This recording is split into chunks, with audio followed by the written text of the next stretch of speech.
Tarehe 29 mwezi wa 10 2025 ni siku muhimu sana kwa taifa letu la Tanzania, ambapo Watanzania watatekeleza haki yao ya kikatiba ya kupiga kura kwa ajili ya kuchagua viongozi watakao waongoza katika nafasi ya urais, wabunge na udiwani. Jeshi la Polisi kupitia taarifa hii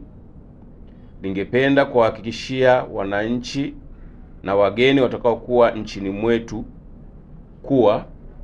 hali ya usalama ni shwari sana na hakuna tishio lolote la kiusalama linaloweza kufanya shughuli hiyo ya kupiga kura isifanyike kwa amani.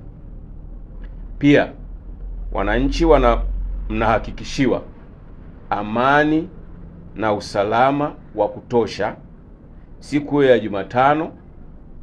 hivyo mjitokeze kwa wingi kama mlivyojiandikisha kwenda kupiga kura bila hofu yoyote ile.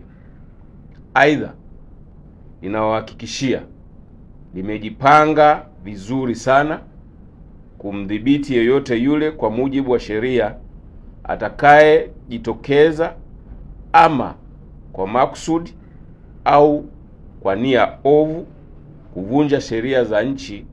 ili kuhatarisha amani ya nchi kwa kisingizio chochote kile siku hiyo ya kupiga kura na baada ya kupiga kura.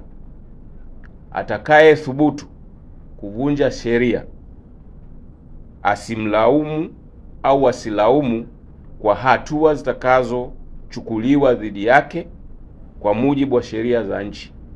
kwani elimu imetolewa vya kutosha na kwa muda mrefu.